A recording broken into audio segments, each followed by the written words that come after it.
ভগৱন্তক আমি শব্দৰে বৰ্ণনা কৰি শেষ কৰিবগৈ নোৱাৰোঁ। তাৰ বাবে বিভিন্ন মাধ্যম দেখুওৱা হ'ল, আৰু সেই মাধ্যমত ভাগৱততো ৮১বিধ ভক্তিৰ কথা কোৱা হৈছে, আৰু সেই ৮১বিধ ভক্তিৰ ভিতৰত সংক্ষিপ্ত আৰু শ্ৰেষ্ঠ ৰূপত ৯বিধ ভক্তি দেখুৱালে, নহয় জানো? আৰু ৯বিধ ভক্তিৰ ভিতৰত শ্ৰেষ্ঠ ৰূপত বোলে শ্ৰৱণ কীৰ্তন দেখুৱালে। কিন্তু আমাৰ কি ভাবি থকা হয়, সহজতে চাবচোন, শ্ৰৱণ কীৰ্তন কৰিলে বোলে বাকীখিনি ভক্তি কৰিব নালাগে। কিন্তু আমি এইটো পাহৰি যাওঁ যে শ্ৰৱণ কীৰ্তন অৰ্চন বন্দন দাস্য সখিত্ব আত্মনিবেদন এই গোটেইকেইটা ভক্তিৰ ধাৰা ইটো সিটোৰ সৈতে সংযুক্ত হৈ আছে। যেনেকৈ ইয়াত কি হৈ আছে? শ্ৰৱণ কীৰ্তন। কিন্তু শ্ৰৱণ কীৰ্তন কৰিবলৈ যাতে ইয়াততো অৰ্চনো হৈছে, নৈবেদ্যৰ ঠগীভাগ অৰ্পণ কৰিবলৈ যাতে অৰ্চন কৰিব লগা হৈছে, অৰ্চন ভক্তিও আছে। ঈশ্বৰক স্তুতি কৰোঁতেতো বন্দন ভক্তি হৈছে, বন্দনো জড়িত হৈ আছে। সেৱা কৰোঁতে আত্মনিবেদন হৈছে, নহয় জানো? আনুগত্য প্ৰকাশ কৰোঁতে সখ্যভাৱ প্ৰকাশ কৰিছে, সখীভাৱত ভগৱন্তক, নহয় জানো? গতিকে শ্ৰৱণ কীৰ্তন কৰা মানে শ্ৰৱণ কীৰ্তন বুলি বেলেগকৈ দুটা বস্তু দেখুৱাইছে, বাকী বোলে আপোনাৰ ৭টা ভক্তিৰ পৰ্যায় বেলেগ, এইটো নহয়। গোটেই ৯বিধ ভক্তি ইটো সিটোৰ সৈতে সংযুক্ত হৈ আছে। খালি আমি তাৰ নিৰ্দিষ্ট এটাক আমি মাধ্যম কৰিব পাৰোঁ। কোনোবাই শুনি ভাল পায়, কোনোবাই গাই ভাল পায়, কোনোবাই ভগৱন্তৰ কৰ্ম কৰি ভাল পায়, কোনোবাই ভগৱন্তৰ সেৱামূলক কৰ্মত প্ৰবৃত্ত হৈ ভাল পায়। যেনেকৈ আজি মই কথা কৈ আছোঁ, পাঠেকীয়ে পাঠ পঢ়ি আছে, নামতীগৰাকীয়ে নামষাৰ গাব, নহয়নে? যিজনে বোলে নামঘৰ সেৱা শৰাব মোচা কামত জড়িত হৈ আছে, সেয়াওতো ভক্তি। নামষাৰ গাই যিটো হৈছে নামঘৰ সেৱা শৰা মোচা কৰোঁতে হৈ একেটা কামেই হৈছে। চাবলৈ গ'লে সেইটোতো শ্ৰেষ্ঠহে। কিয় শ্ৰেষ্ঠ? মহাৰাজ অম্বৰীশৰ প্ৰসংগ আহে। মহাৰাজ অম্বৰীশটো জম্বুদ্বীপৰ ৰজা, নহয় জানো? এতিয়া অম্বৰীশটো এজন শ্ৰেষ্ঠ হৰিভক্ত আছিল, নহয় জানো? সেই শ্ৰেষ্ঠ হৰিভক্ত অম্বৰীশে যেতিয়া ভগৱন্তক সদায় বোলে অৰ্চনা কৰিবলৈ যায়, এজনে বোলে তেওঁক চন্দন পিহি দিয়ে, এজনে বোলে ভগৱন্তক নিবেদন কৰি বোলে ভোগ বনাই দিয়ে, এজনে বোলে আপোনাৰ পুষ্প চয়ন কৰি দিয়ে, এজনে ধুনীয়াকৈ হৰি মন্দিৰ মাৰ্জন কৰি দিয়ে। এনেদৰে কিছুদিন কৰোঁতে কৰোঁতে তেওঁ ৰজা হয়, নিৰ্দিষ্ট সময়ত গৈ সেইখিনি অৰ্পণ কৰে, সেৱা কৰে, গুচি আহে। তাৰপিছত মহাৰাজ অম্বৰীশৰ মনলৈ আহিল, মই ভগৱানৰ সেৱা কৰিবলৈ গৈছোঁ, কিন্তু সেৱাটো মই কৰাত ব্যাঘাত জন্মিছে। বোলে কিয়? কাৰণ মোক চন্দন পিহি দিয়ে এজনে, ফুল গোটাই দিয়ে এজনে, মন্দিৰটো মচি দিয়ে এজনে, মই গৈ সেইখিনি অৰ্পণহে কৰি থৈ আহোঁ, ভগৱানৰ সেৱা মই নাই কৰা নহয়। তাৰপাছত বোলে গোটেইকেইজনকে নিবৃত্তি দি দিলে যে কোনেও আজিৰ পৰা ফুল গোটাই দিব নালাগে, কোনেও আজিৰ পৰা মন্দিৰ মচি দিব নালাগে, কাইলৈৰ পৰা মই নিজেই মন্দিৰ মচিম, নিজেই গোটাই দিম। সেইটো হৈছে সেৱা। সেইকাৰণে মই কৈছোঁ যে আনুষ্ঠানিকতাত ভক্তিটো ইমান নাথাকে। মই ইয়ালৈ আহিছোঁ, কথা কৈছোঁ, মই গুচি যাম, হয়নে? প্ৰকৃত ভক্তিৰ প্ৰায়োগিকতাখিনি সেই ব্যৱহাৰিক জীৱনত আছে, হয়নে? অনুষ্ঠানটো শেষ হোৱাৰ পাছত নামঘৰ মজিয়াখনলৈ চাবচোন।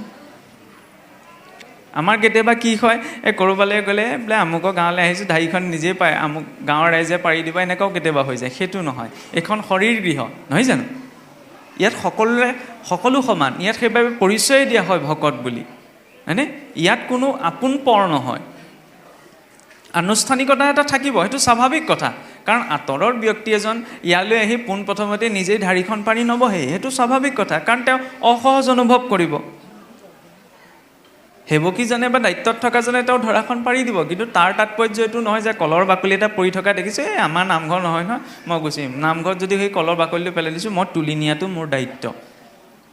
ভক্তি সেই সৰু সৰু কথা কিছুমানত সমৰ্পণ, কাৰণ ঈশ্বৰৰ দৃষ্টি আছে নহয়। আনুষ্ঠানিকতাত আমি ইমান কি কৰিছোঁ, সেইটোত ঈশ্বৰৰ গুৰুত্বতা নাই। অন্তৰত কি আছে সেইটোতহে ঈশ্বৰৰ গুৰুত্বতা আছে। আৰু প্ৰতিটো ইন্দ্ৰিয়ৰ জৰিয়তে তেওঁ আমাক দৃষ্টি দি আছে, নহয় জানো?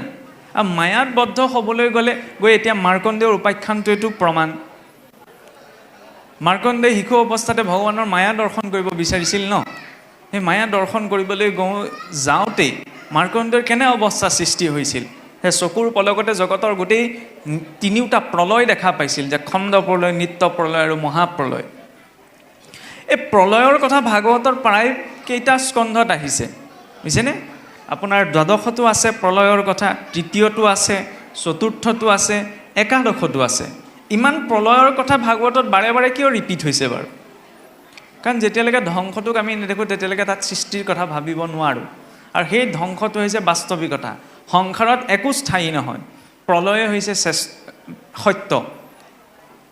প্ৰলয় কেৱল সংসাৰখনতেই হওক, বানপানী ধুমুহা আহিলেই যে প্ৰলয় হয় এইটো নহয়, এই শৰীৰটোৰ প্ৰলয় হৈ গৈ আছে, এইটো নিত্য প্ৰলয়।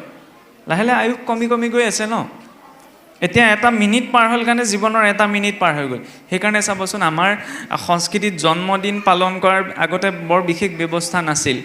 জন্মদিন মানে কি, পালন কৰাত আপত্তি নাই, কিন্তু সেইদিনা বেছিকৈ সতৰ্কতা লাগে। জীৱনৰ 1 বছৰ কমি গ'ল নহয়, আৰু কেইটা দিন আছে কোনে জানে। জমে নটিফিকেশ্যন নপঠাই নহয় বুলিব আৰু তোমাৰ ৰিচাৰ্জ শেষ হ'ব আৰু 2 দিন বাকী আছে, হয়নে? এতিয়া কথা কৈ থাকোঁতো মই মৰিব পাৰোঁ। সেই মৃত্যুটোৰ প্ৰতি সেইকাৰণে সচেতনতাটো লাগে, যিকোনো সময়ত আহিব পাৰে। ভাগৱত শুনিলে পঢ়িলে জানিলেই যে আমাৰ জীৱনটো পৰিৱৰ্তন হৈ যাব, জীৱনৰ পোৱা নোপোৱাখিনি সলনি হ'ব, এইটো নহয়। মহাৰাজ পৰীক্ষিতৰ মৃত্যু সলনি হোৱা নাই। 7 দিনৰ পাছত তক্ষক গৈছে আৰু তক্ষকৰ হাততেই তেওঁৰ শৰীৰ এৰিছে, নহয় জানো? দ্বাদশত আমি নাপাওঁ জানো? তেতিয়াহ'লে 7 দিন 7 ৰাতি ভাগৱত শুনি কি লাভ হ'ল?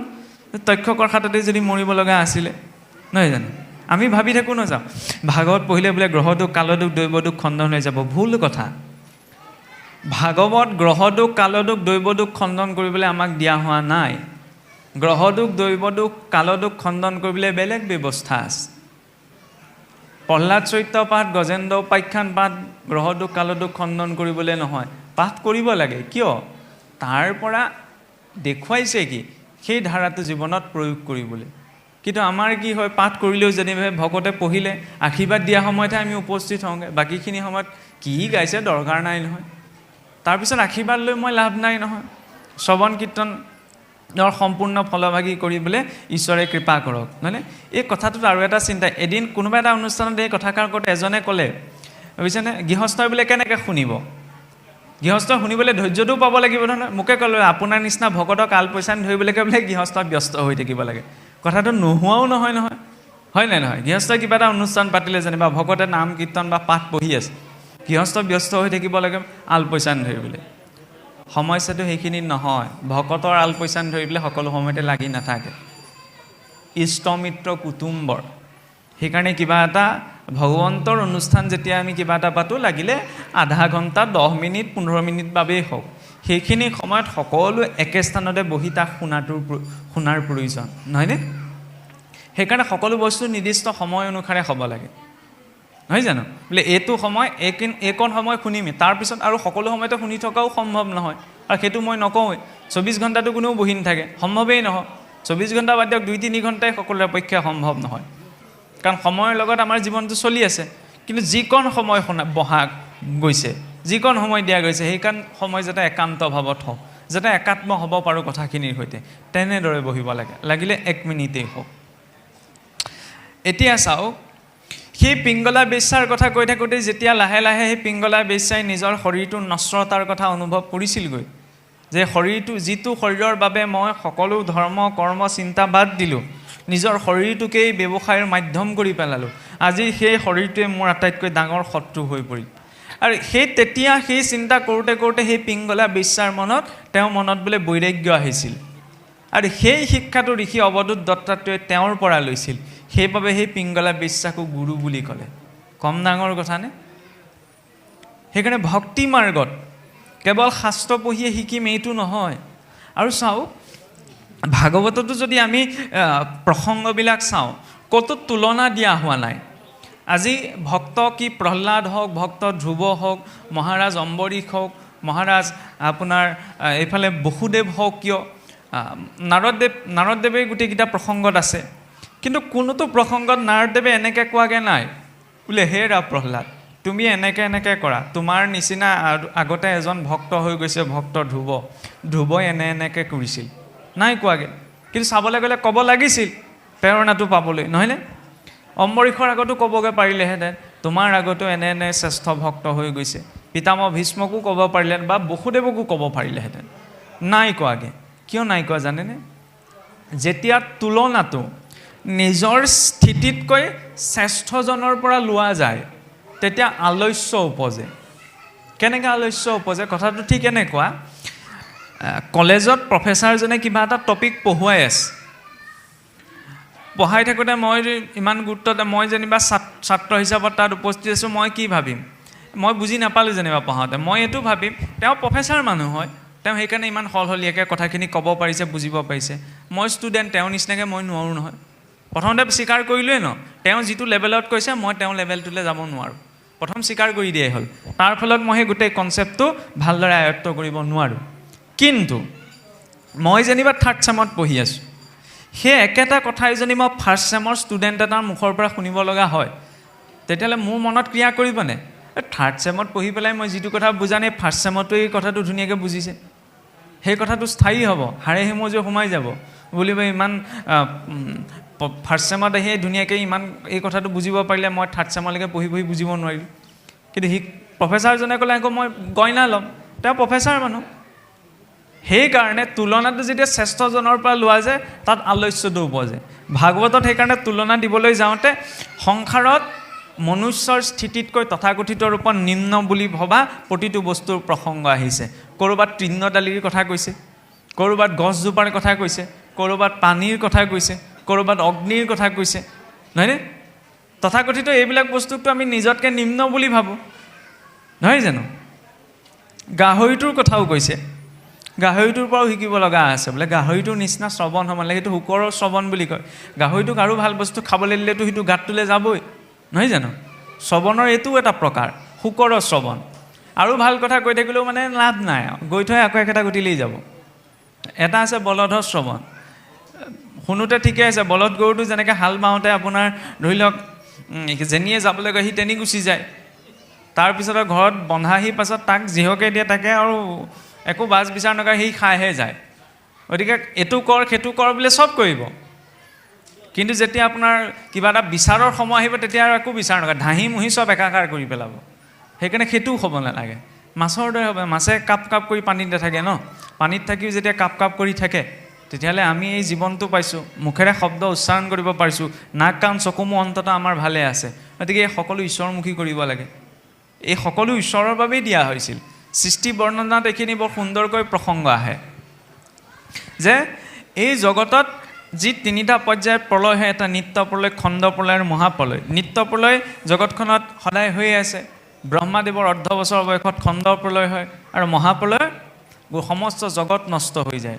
আৰু সমস্ত জগত কিদৰে নষ্ট হয়? পোনপ্ৰথম বোলে অনন্তদেৱৰ মুখৰ পৰা অগ্নি প্ৰকট হয়, হয়নে?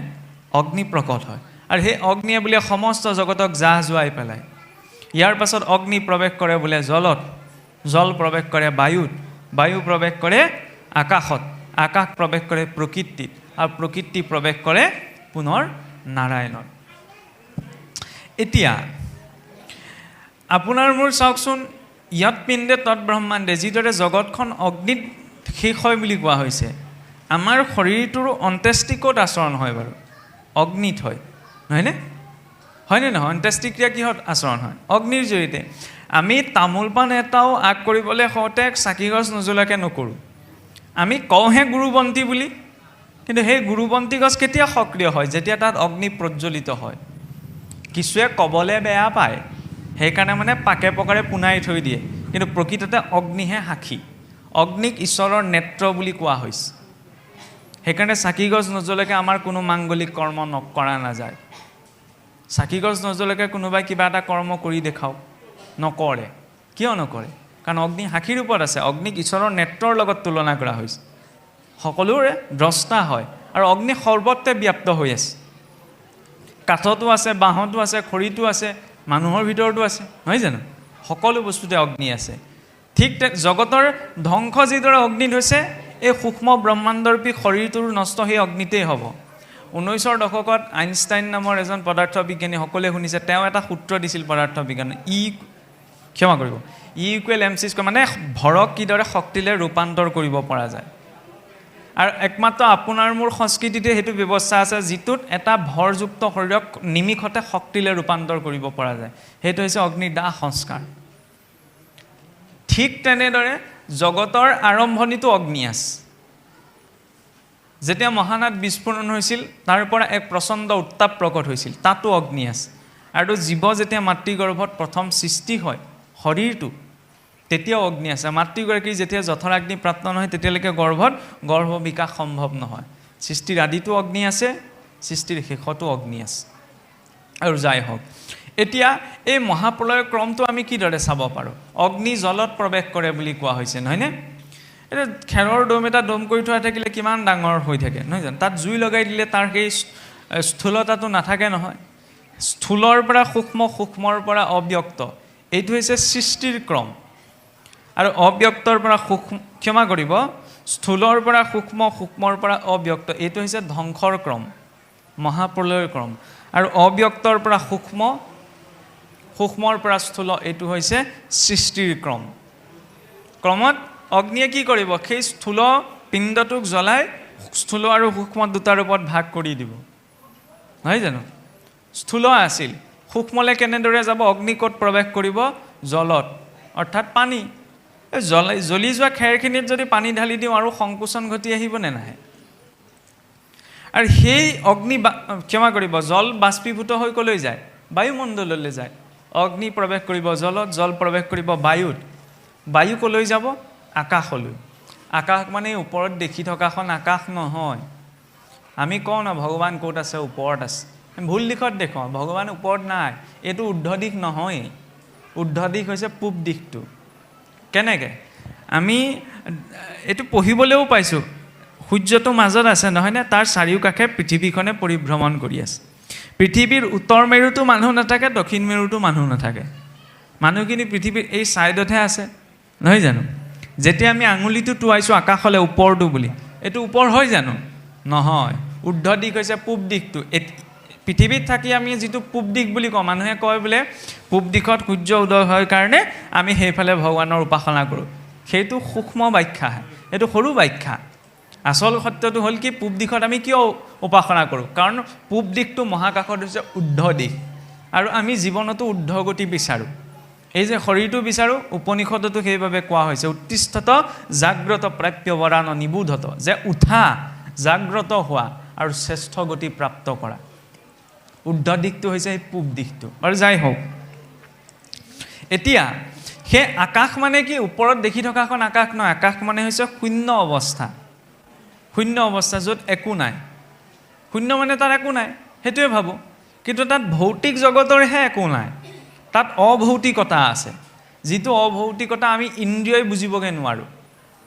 আজি গোটেই বিশ্ব ব্ৰহ্মাণ্ডখনৰ ভৌতিক জগতখনৰ মাত্ৰ 5% আমি জানিব পাৰিছোঁ। বাকী 95% এতিয়াও আমি নাজানো জগতত ক'ত কেনেকৈ কি আছে। সেইটো হৈছে আধ্যাত্মিক জগত। আৰু সেই সূক্ষ্মতাত যেতিয়া প্ৰৱেশ কৰে, সেই আকাশ আকৌ তাতোতকৈ সূক্ষ্ম প্ৰকৃতিত প্ৰৱেশ কৰে, প্ৰকৃতিৰ সৈতে সংলগ্ন হৈ যায়, হয়নে? আৰু প্ৰকৃতি ক'ৰ পৰা সৃষ্টি হৈছে? ঈশ্বৰৰ পৰা, নহয়নে? প্ৰকৃতিক সেইবাবে কোৱা হয়, প্ৰকৃতিৰ আন এটা ৰূপ নাম হৈছে মায়া। মায়া মানে বেয়া কিবা এটা নহয় নহয়, আমি ভুলকৈ ভাবি থাকোঁ। কিছুৱে কয়ো যে ভক্তি কৰিবলৈ হ'লে মায়াক এৰিব লাগিব।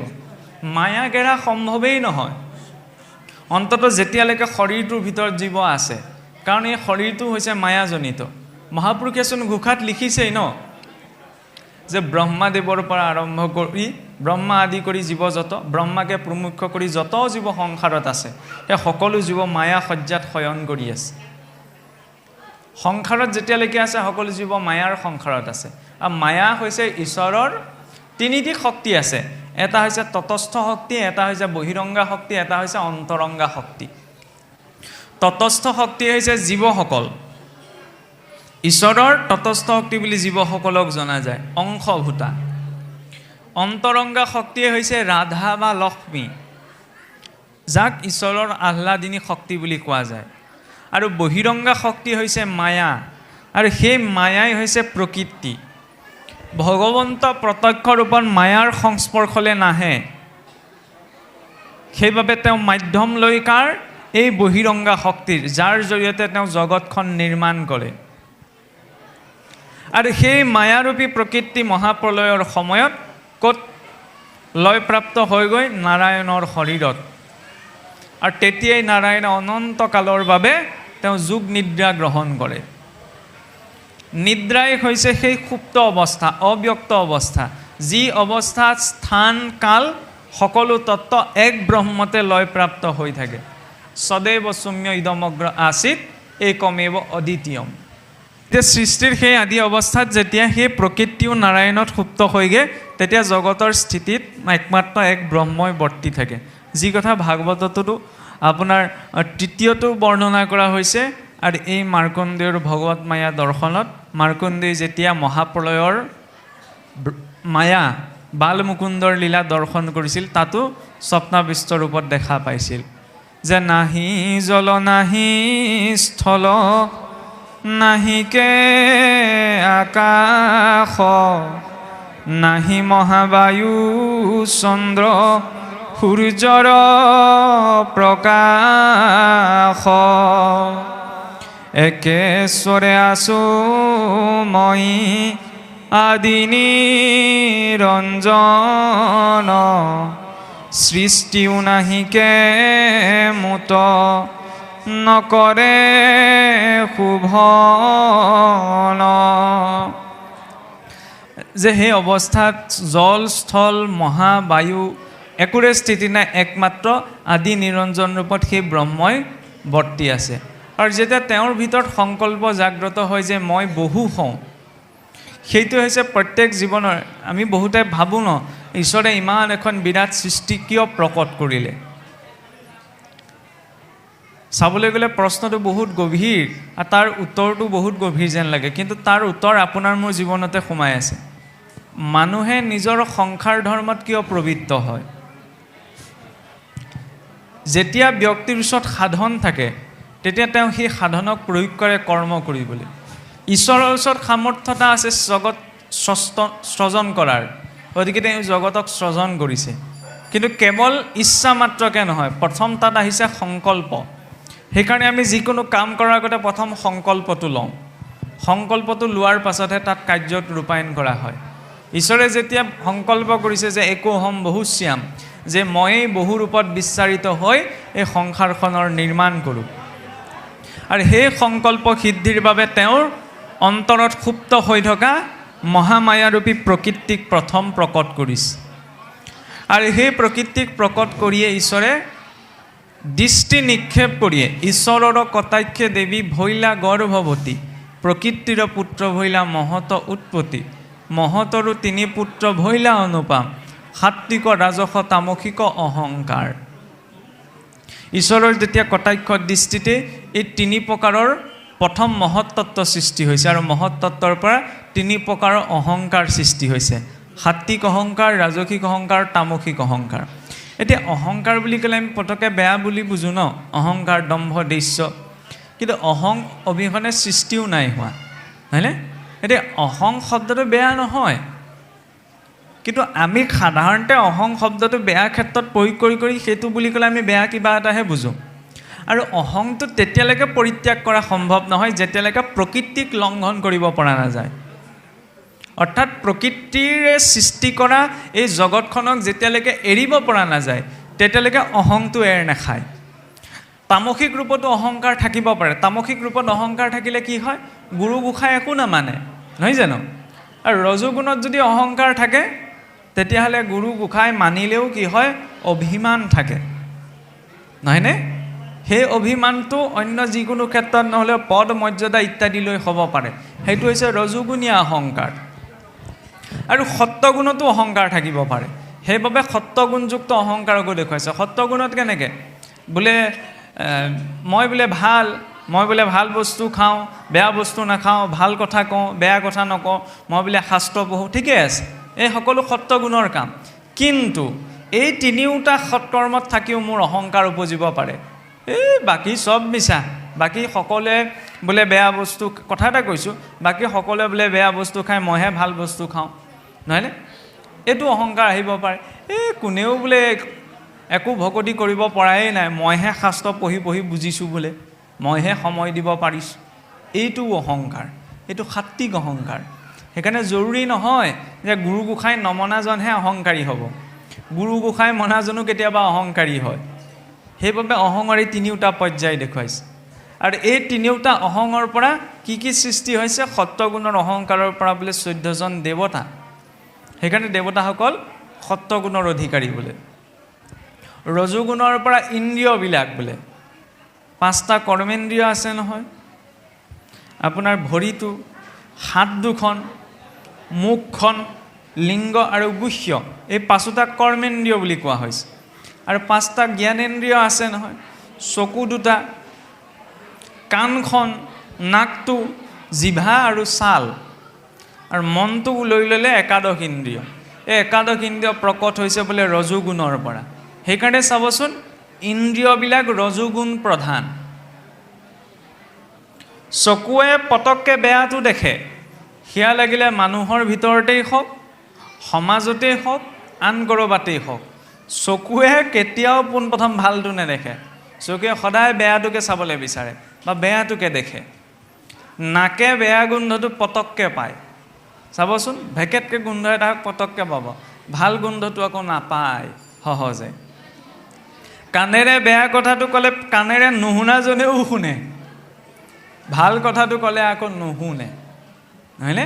তাৰ উদাহৰণ কি? এই তিনিআলিৰ মূৰত হুলস্থুল এটা হওকচোন, ক'ত কি হৈছে বুলি ভাতৰ কাঁহীখন এৰি হ'লেও তাৰ পাবগৈ। নামঘৰত আকৌ সেইবুলি ভাগৱত পঢ়িবলৈ সকলো সময়তে মই প্ৰস্তুত হৈ নাথাকোঁ নহয় বোলে আহিবলৈ, আজি এলাহ লাগিছে, আজি নাযাওঁগৈ, এনেকুৱা ধৰণৰ চিন্তা এটা আহিব পাৰে। কিন্তু ক'ৰবাত হুলস্থুল এটা হোৱা দেখিলে আকৌ ৰৈ নাথাকোঁ নহয়, কাষ চাপিহে যাম, বেয়া কথা শুনিছোঁ, বেয়া স্থান, নহয় জানো? ভৰিকেইটাও অসৎ স্থানলৈ পটককৈ যায়। ক'ৰবাত দুৰ্ঘটনা এটা ঘটক, ক'ৰবাত মাৰপিট এটা হওক, তাত জুম বান্ধে, নহয়নে? কিন্তু তাৰ বিপৰীতে আকৌ আমাৰ নামঘৰ ইত্যাদি অনুষ্ঠানত এই খোৱালৈকেহে থকা দেখা যায়। ভাতকেইটা খোৱালৈকে আৰু তাৰপিছত আৰু বুজি পাইছেই নহয়। আমাৰতো আলোচনা হৈ বোলে খাই ভাল লাগিল দেই, আজি বোলে ভাতকেইটা বনাওঁতে ঘিউ চিউ দি দিছিল, নহয়নে? তাত কি গালে বালে দৰকাৰ নাই। সকলোৰে নহয়, কেতিয়াবা এনেকুৱা মানে হৈ যায়। আৰু এইটো লৈ কাকো দুখ দিবলগীয়া কথা নাই, ইন্দ্ৰিয়ৰ প্ৰবৃত্তিয়ে, কাৰণ ইন্দ্ৰিয়বিলাকৰ প্ৰকাশেই হৈছে ৰজোগুণ প্ৰধান হিচাপত। ই বেয়াবিলাকলৈ বেছি, পানীৰ গতিটো কি নিম্নগামী, ইন্দ্ৰিয়ৰ ধাৰাটো হৈছে নিম্নগামী, নহয়নে? সেইকাৰণে যত অনৰ্থৰ মূল বুলি এইসোপাক কোৱা হৈছে। আচল শত্ৰু বেলেগত নাই, প্ৰকৃত শত্ৰুসোপা আমাৰ নিজৰ ভিতৰতেই সোমাই আছে, যিবিলাক চিনিবলৈ আমি কেতিয়াবা ভুল কৰি দিওঁ। আৰু তমোগুণৰ পৰা কি সৃষ্টি হৈছে? পঞ্চমহাভূত, জল, অগ্নি, পৃথিৱী, বায়ু আৰু আকাশ, যি পঞ্চমহাভূতৰ জৰিয়তে এই গোটেই সৃষ্টিখন নিৰ্মাণ হৈছে। বোলে সকলোতে পঞ্চভূত কেনেকৈ আছে? ভূমি বুলি ক'লে কেৱল মাটি টুকুৰাকে বুজা নাযায়। এই শৰীৰটোত যিটো কঠিন অংশ আছে সেইটো হৈছে ভূতত্ব, ভূমিৰ অংশে যাক। যিখিনি জুলীয়া পদাৰ্থ আছে সেইখিনি জল তত্ত্ব। জল বুলি ক'লে কেৱল ইয়াত পানীকে বুজোৱা হোৱা নাই। যিটো মনৰ শূন্য অৱস্থা আছে সেইটো হৈছে আকাশ। অগ্নি, পেটত আছে জঠৰাগ্নি, মুখত কি আছে? মুখাগ্নি আছে। মুখাগ্নি মানে এই চিতাত দিয়া মুখাগ্নিৰ কথা ক'লে মানুহৰ মুখেও অগ্নি প্ৰকট কৰে নহয়, গালি পাওঁতে সেইটো বেছিকৈ বুজা যায়, নহয় জানো? অগ্নি ইয়াতো আছে। ইয়াৰ পাছত আৰু সেইকাৰণে চাবচোন যত যিমান সমস্যাবিলাক যে সৃষ্টি হয়, এই পঞ্চভূতজনিত সমস্যাবিলাকেই সৃষ্টি হয়। সেয়া লাগিলে শৰীৰটোৰ ৰোগ ব্যাধি হওক বা অন্য যিকোনো এটা বস্তুৰ প্ৰতি আসক্তি হওক, সেইটো তমোগুণ প্ৰধান। সেইবাবে সেই তমোগুণৰ পৰা প্ৰকট হৈছে কি পঞ্চমহাভূত। বিষয়ৰ আসক্তিবিলাকো এই পঞ্চমহাভূতৰ সৈতে জড়িত বিষয়বিলাকতে উপজে। সেয়া লাগিলে মাটি বাৰী হওক, ধন সোণ হওক, শৰীৰ হওক, কিবা পদ মৰ্যাদা ইত্যাদি ইত্যাদি যিয়েই নহওক। তাৰ পাছতে পঞ্চমহাভূতৰ পাছত কি প্ৰকট হৈছে? পঞ্চতন্মাত্ৰ, শব্দ, স্পৰ্শ, ৰূপ, ৰস, গন্ধ। আৰু এই পাঁচটা তন্মাত্ৰক লাগি মনুষ্যই সকলো কৰ্ম কৰে। শব্দটোক লৈ, স্পৰ্শটোক লৈ, ৰসক লৈ, গন্ধক লৈ। চাবচোন কামবিলাক আমি কৰোঁ নে নকৰোঁ? কিবা এটা খাওঁতে ধৰি লওক বস্তুটোত বোলে ধুনীয়া গোন্ধাব লাগে, গন্ধৰ প্ৰসংগ তাত আছে, নহয়নে? বৈকুণ্ঠৰ প্ৰসাদ বুলি ক'লেই নহ'ব নহয়, আমি কওঁহে বৈকুণ্ঠৰ প্ৰসাদ বুলি, সোৱাদটোতো ভাল হ'ব লাগিব, নহয় জানো? সেই বৈকুণ্ঠৰ প্ৰসাদেৰে যেতিয়া অকণমান 2-3 ঘণ্টা থৈ দিলে তাত যেতিয়া গোন্ধ ওলাব, তেতিয়া জানো আমি খাম? নাখাওঁ নহয়, শৰীৰৰ কাৰণে অপকাৰী হৈ পৰে। মানে বৈকুণ্ঠৰ প্ৰসাদতো ৰসৰ প্ৰাধান্যতা আছে, গন্ধৰ প্ৰাধান্যতা আছে, নহয়নে? বিষয়বিলাক কিমান সূক্ষ্মভাৱে জড়িত হৈ আছে চাওকচোন। গোটেই গুৰুত্বতাটো আমাৰ ক'ত থাকে? সেইকাৰণে পুনৰ কোৱা হৈছে শব্দত একো জ্ঞানেই নাই, শব্দই মাত্ৰ বস্তুটোক নিৰ্দেশে কৰি দেখুৱাইছে। প্ৰকৃত জ্ঞান ক'ত আছে? সেই অনুভৱত। আৰু আমি জীৱনটোত যি কৰ্ম কৰিছোঁ প্ৰতিটো কৰ্ম সৈতে এই পাঁচোটাৰ তন্মাত্ৰই জড়িত হৈ আছে। শব্দৰ সৈতেও কেনেদৰে জড়িত আছে? আমি নিজৰ ভালটো আনৰ মুখে শুনিব বিচাৰোঁ নহয়, এইটো টেণ্ডেঞ্চি এটা থাকে মানুহৰ, ভাল কিবা এটা শুনাৰ নিজৰ বিষয়ে। আকৌ আনৰ কাণত আকৌ আনৰ বিষয়ে বেয়াটো কোৱাৰ টেণ্ডেঞ্চি এটা থাকে, নহয়নে? চাবচোন, পটককৈ নিন্দাটো পটককৈ মুখৰ পৰা ওলাই যায়, প্ৰশংসাটো সহজে নোলায়। সেইটো শব্দৰ জৰিয়তে হয়, ৰসৰ জৰিয়তে, গন্ধৰ জৰিয়তে, স্পৰ্শৰ জৰিয়তে। এতিয়া স্পৰ্শৰ ক্ষেত্ৰত ক'বলৈ গ'লে চাওকচোন, যিকোনো স্তৰত সেই স্পৰ্শৰ ভাৱটো প্ৰকাশ পাব পাৰে। যেনেকৈ ধৰি লওক, আমি কিবা এটা সন্মুখত ভাল বস্তু এটা দেখি আছোঁ ন, কিন্তু ভাল বস্তু দেখাতে আমি তৃপ্ত নহয়, আমি নিজে হাতেৰে স্পৰ্শ কৰি চাব বিচাৰোঁ, নহয় জানো? সেইটোৰ ক্ষেত্ৰতে হওক বা অন্য ক্ষেত্ৰতে, অন্য ক্ষেত্ৰ বুলি ক'লে বুজি পাইছে আৰু সেইবিলাকত সোমাবলৈ অকণমান অসুবিধা হয়। গতিকে সেইটো স্পৰ্শ হওক। আৰু দ্বিতীয়ত শব্দ, স্পৰ্শৰ ৰূপ, ৰস, গন্ধ। আৰু ৰূপটোতো ভয়ংকৰ বস্তু। এই যেতিয়া আপোনাৰ ভগৱান কৃষ্ণক বধ কৰিবলৈ মানে প্ৰথম পুতনাক পঠাইছিল কংসই, তেতিয়া পুতনাই কি কৰিছিল? নিজৰ ৰূপটো সলাই লৈছিল, নহয় জানো? আছিল ৰাক্ষসী, সুন্দৰ সুন্দৰী নাৰী হৈ পেলাই গৈছিল। সেইটো এটা চাইক'লজি। ৰূপটো ধুনীয়া হ'লে পটককৈ মানুহে বিশ্বাস কৰিব, সেইটোকে ব্যৱহাৰ কৰি পুতনাও গৈছিল। সেইকাৰণে ৰূপৰ সৌন্দৰ্যতাত মোহ যাব নালাগে, সেইটোও অস্থায়ী, নহয়নে? আৰু আমি এই পাঁচোটা কথা বিচাৰ কৰিবলৈ যাতে অকণমান আমাৰ খেলি মেলি হয়, কাৰণ এই পাঁচোটাই প্ৰকট হৈছে ক'ৰ পৰা? তমোগুণৰ পৰা এই তত্ত্বসমূহ সৃষ্টি হ'ল। ইয়াৰ পাছতে পোনপ্ৰথম ঈশ্বৰে জীৱৰূপত কাক প্ৰকট কৰিছে? এই ব্ৰহ্মাদেৱক, নহয় জানো?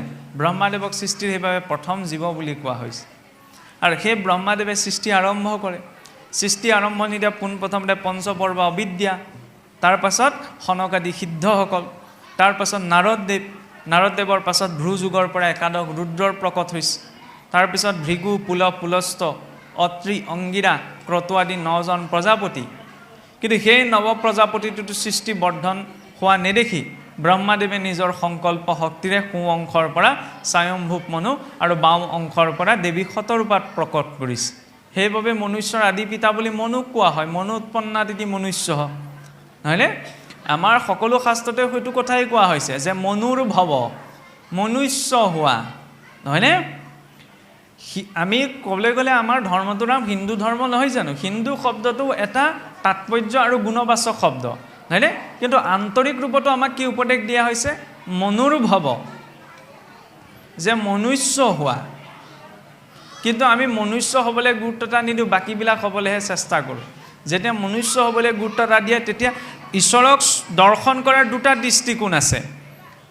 যিটো দ্বাদশতো প্ৰকাশ কৰা হৈছে, একাদশতো প্ৰকাশ কৰা হৈছে, যে ঈশ্বৰত দেখে যিটো প্ৰাণী সমস্তক, প্ৰাণী সমস্তটো দেখে ঈশ্বৰ মূৰ্তিক, সমস্ত ঐশ্বৰ্য ব্যাপী আছে জগতত,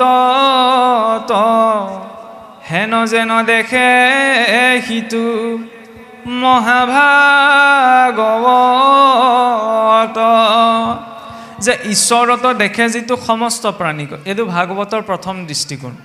যে ঈশ্বৰক দৰ্শন কৰাৰ লগে লগে, ঈশ্বৰক দৰ্শন মানে কি? ঈশ্বৰৰ প্ৰতীক। সেয়া সিংহাসন ভাগ হ'ব পাৰে, ভাগৱত হ'ব পাৰে, কোনোবা চিত্ৰপট হ'ব পাৰে, কোনোবা মূৰ্তি হ'ব পাৰে, ইত্যাদি ইত্যাদি বিষয়বিলাক, নহয় জানো?